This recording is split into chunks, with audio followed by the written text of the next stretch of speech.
Episode के opening scene में हम देखते हैं कि महमिल का जो मंगेतर होता है ना, वो महमिल से मिलने के लिए आता है। तो महमिल उसको कहती है कि तुम बार बार क्यों आ जाते हो, तुम्हारे आने की वजह से मुझे मेकअप करना पड़ता है। तो खैर बेचारे की बेइज्जती हो जाती है और वो कहते हैं कि बस ठीक है, मैं भी नहीं आऊँगा। तो खैर महमिल कहती है नहीं आ जाना, लेकिन ज़रा बता कर आया करो। तो खैर वो वहाँ से चला जाता है। और अगले सीन में हम देखते हैं कि हमारे जो सर मंटो है ना, वो मंटो की किताब पढ़ रहे होते हैं। तो उनको कॉल आ जाती है मिस मारिया की। आपको तो पता है मिस मारिया उनको वक्तन फ़वक्तन तंग करती रहती हैं। तो खैर वो उनसे पूछती हैं कि क्या कर रहे थे। तो वो कहते हैं कि मैं मंटो की किताब पढ़ रहा था। तो कहती हैं कि बहुत ही बोरिंग इंसान है आप तो। बोरिंग। और दूसरी तरफ देखते हैं गाइस क्या होता है कि जो हमारे मियाँ साहब है ना, वो एक वकील को बुलाते हैं और सामने बिठाते हैं सिराज अमृतसरी को और बिनियामीन को। और एक कॉन्ट्रैक्ट साइन हो रहा है यहाँ पे कि आज के बाद हम दोनों ख़ानदानों के कोई मर्द को ये हक हासिल नहीं है कि वो किसी औरत की तरफ आंख उठाकर देखे। अच्छा। और हमारे दरमियान सुलह का मुआहदा तय पा जाना चाहिए। बहुत खून बहा लिए, बहुत हम लोगों ने दंगे फसाद देख लिए, अब दोस्ती का टाइम आ जाना चाहिए। तो बस इन लोगों की दोस्ती हो जाती है और सुलह नामे पे दोनों फरीकैन दस्तखत कर देते हैं। तो बस सब लोग खुश हो जाते हैं कि यार चलो ठीक है, अब हम लोगों की दोस्ती हो गई है ख़ानदानों में, तो अब कोई टेंशन की बात नहीं होगी। आराम से हम लोग घर से निकला करेंगे, मेहंदियाँ लगाएंगे, नाचेंगे गाएंगे। तो बस इसी के ऊपर सब लोग खुशी मना रहे होते हैं कि जो फरहाद की बहन है ना, वो फरहाद को फ़ौरन कॉल करती है और कहती है कि फरहाद तुम्हें पता है दोस्ती हो गई है दोनों ख़ानदानों में, अब कोई किसी की औरत की तरफ इज्जत मतलब नफरत से नहीं देखेगा। तो फरहाद कहता है कि मैं तो मोहब्बत करता हूँ दुश्मन की बेटी से। हाय हाय हाय हाय, मैं तो अदब क्या, मैं तो मोहब्बत करता हूँ। तो भाई वो तो किसी और ही हवाओं में उड़ रहा है, पता नहीं क्या तीर मारेगा। तो खैर अगले सीन में हम देखते हैं कि हमारे मंटो सर ना महमिल से कहते हैं कि महमिल आपकी तरफ मेरी 2 अदद ट्रीट निकलती हैं। तो महमिल कहती है कि सर वो कौन सी। तो कहते हैं कि एक तो दोस्ती हो गई है आपकी दुश्मनों से और दूसरा आपकी मंगनी भी तो हुई है, तो मंगनी की ट्रीट कब दे रही हैं। तो खैर महमिल कहती है कि सर आप जब चाहें ट्रीट ले लें, आपको मैं मना नहीं कर सकती, चलो बनाते हैं कोई प्लान। तो बस अभी उनकी कॉल आ जाती है और वो कहती हैं कि सर आज शाम को आप आ जाएं, मैं आपको ट्रीट दे रही हूँ। तो बस सर मंटो फिर अपनी तैयारियाँ पकड़ लेते हैं, लेकिन भाई नहीं, ये जो हमारी महमिल की फुप्पो है ना, ये क्या करती हैं कि महमिल को अपने पास बिठाती हैं और पता है क्या कहती हैं, कहती हैं कि महमिल मैं देख रही हूँ सर मंटो का नाम सुनते ही तुम्हारे चेहरे पे लाली आना शुरू हो जाती है। तो खैर महमिल कहती है कि नहीं नहीं फुप्पो ऐसी कोई बात नहीं है। तो खैर फिर पता है क्या करती है महमिल, वो सर मंटो को ना मैसेज कर देती है कि आप ट्रीट लेने मत आइएगा, ट्रीट कैंसिल हो गई है, और बुला लेती है अपने मंगेतर को और कहती है कि यार तुम्हें पता है फुप्पो मेरे ऊपर शक करने लग गई हैं, उनको लगता है कि मेरा चक्कर चल रहा है मंटो के सर के साथ। मतलब सोचो वो इतने बड़े हैं, उनको तो लड़का कहते हुए मैं 10 दफ़ा सोचती हूँ, समझ रहे हो।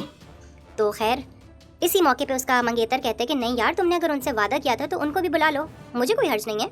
तो खैर महमिल सर मंटो को कॉल करती है और कहती है कि सर आप ऐसा करें, आ जाएं ट्रीट लेने के लिए आ जाएं, क्या याद करेंगे आप। तो खैर सर मंटो वैसे थोड़ा सा बहाना करते हैं कि मैंने तो कपड़े चेंज कर लिए, लेकिन फिर आ जाते हैं, लगता है बहुत भूख लग रही थी सर मंटो को। तो खैर देखें अब दोनों बल्कि तीनों कितने प्यारे लग रहे हैं एक साथ, लेकिन इनको क्या खबर थी कि अब इनके ऊपर क्या क़यामत टूटने वाली है। और क़यामत का नाम क्या है, क़यामत का नाम है फरहाद बिनियामीन। अच्छा। भाई फरहाद को कोई खबर दे देता है कि जो महमिल है ना, वो इस टाइम लाहौर के किसी इस रेस्टोरेंट में डिनर कर रही है 2-2 लोगों के साथ। तो भाई वो फ़ौरन वहाँ पे पहुँच जाता है अपने गुंडों समेत, और जैसे ही वो लोग खाना खा के रेस्टोरेंट से बाहर निकलते हैं तो हमारे फरहाद मियाँ ऐसे ठस्से के साथ उनकी गाड़ी के ऊपर बैठे होते हैं। महमिल को ये देख के बहुत गुस्सा आता है, महमिल दनाती हुई आगे बढ़ के जाती है और उसके हाथ से पहले तो सिगरेट हटा के फेंकती है और उसके गिरबान को पकड़ के उसको दबोच लेती है। लेकिन भाई ये क्या, जैसे ही वो उसको दबोचती है तो फरहाद उसका हाथ पकड़ लेता है और कहता है कि अगर तुमने अब मुझे हाथ लगा ही लिया है तो अब मेरा भी हक बनता है कि मैं तुमको हाथ लगाऊं और अपने साथ लेकर जाऊं। पकड़ मेरे को। हमारे सर मंटो खड़े ये सब कुछ देख रहे होते हैं, तो उनको बहुत गुस्सा आता है और वो फ़ौरन पीछे से आके महमिल का हाथ थाम लेते हैं और कहते हैं कि ए mister shut up and leave alone. लेकिन भाई फरहाद तो आपको पता है कितनी टेढ़ी कहते हैं ना कि वो बहुत टेढ़ी हड्डी का मालिक है। अरे कहना क्या चाहते हो।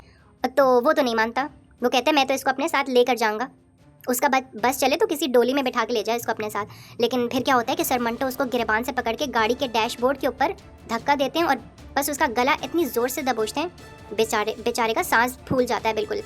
लेकिन जो उसके साथ गुंडे आए थे, जाहिर है वो कब काम आएंगे, वो पीछे से आके सर मंटो के सर पे इतनी ज़ोर से हथौड़े बरसाते हैं, लेकिन सर मंटो ऐसी चट्टान की तरह खड़े रहते हैं, बिल्कुल नहीं हिलते। लेकिन खैर फिर आपको पता है कब तक इंसान बर्दाश्त करे, आखिर तकलीफ तो इंसान को ही होती है ना। बात तो सही है। तो और ये जो देखें, ये जो कज़न होता है ना इसका, मतलब मंगेतर, वो कहता है कि ये क्या, ये सारा तो मुझे करना चाहिए था जो सर मंटो कर रहे हैं। तो बस फिर क्या था, सर मंटो जो है वो नीचे गिर जाते हैं। फरहाद अपने गुंडों को कहता है कि इसको इतना मारो कि बेचारा तड़पता रहे लेकिन इसको मौत नहीं आनी चाहिए। और ये सब कुछ देख के महमिल बहुत घबरा जाती है और बेचारी अपने घर की तरफ दौड़ लगा देती है कि मामा मामा मुझे बचा लो। डर गई बहन, डर गई। लेकिन सामने से फिर क्या होता है कि ना पुलिस आ जाती है। पता नहीं पुलिस को किसने इन्फॉर्म कर दिया, झटपट पुलिस आ जाती है। हमारे वैसे तो आती नहीं है लेकिन इस ड्रामों में आज ज़रूर आ जाती है। तो खैर महमिल की आंखों पे तेज़ रोशनी पड़ती है पुलिस की, तो महमिल झुंझला जाती है। और सर मंटो भी इस टाइम बिल्कुल बेहद अबे जल्दी बोल, कल सुबह पनवेल निकल। ज़ख्मी हालत में ज़मीन पर पड़े हुए हैं, तो बस कोई पुरसाने हाल नहीं है उनका। तो खैर एनीवेज़ ये सारा ड्रॉप सीन होता है और इसके बाद एपिसोड के लास्ट सीन में हम लोग क्या देखते हैं कि महमिल का बड़ा भाई शमशेर कैद से रिहा होकर बाहर आ चुका है। ये बहुत बहुत मुबारक हो। नमीर खान का कैरेक्टर जो कि कर्ज़े जान की लास्ट एपिसोड में जेल में गया था वो वापस आ चुका है। मैं मंटो नहीं हूँ मैं। हाँ, लोग कमेंट्स कर रहे थे, मैं देख रहा था। तो खैर यार मुझे बहुत अच्छा लगा था इसका कैरेक्टर। अब होप सो कि इस ड्रामे में भी इसके किरदार में बहुत जान हो। और बस अपनी माँ से आकर लिपट जाता है और अपनी बहन से मिलता है कि बहुत अरसे बाद तुम लोगों का शक्ल देखना नसीब हुआ है।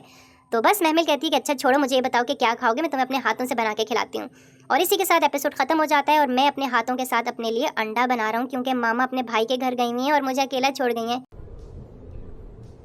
ये क्या है? फ़ोन आया था मामा का, कल परसों तक वापस आ जाएंगी। अभी तो काम वाली आंटी आई हुई थी, उनसे मैंने घर का काम करवाया है। अब अपने लिए अंडा बनाया है और बस दूध गरम वरम मैं ही कर रहा हूँ, घर की सफाइयाँ मैं ही करवा रहा हूँ और ऑफिस भी जाना होता है। बहुत काम हो गए मेरे ऊपर, मैं क्या करूँ, मैं कहाँ जाऊँ। तो खैर गाइस इसी के साथ वीडियो ख़त्म कर देते हैं। किस ड्रामे के रिव्यू आप सुनना चाहते हैं मुझे कमेंट सेक्शन में लाजमी बताइएगा। Take care, bye bye.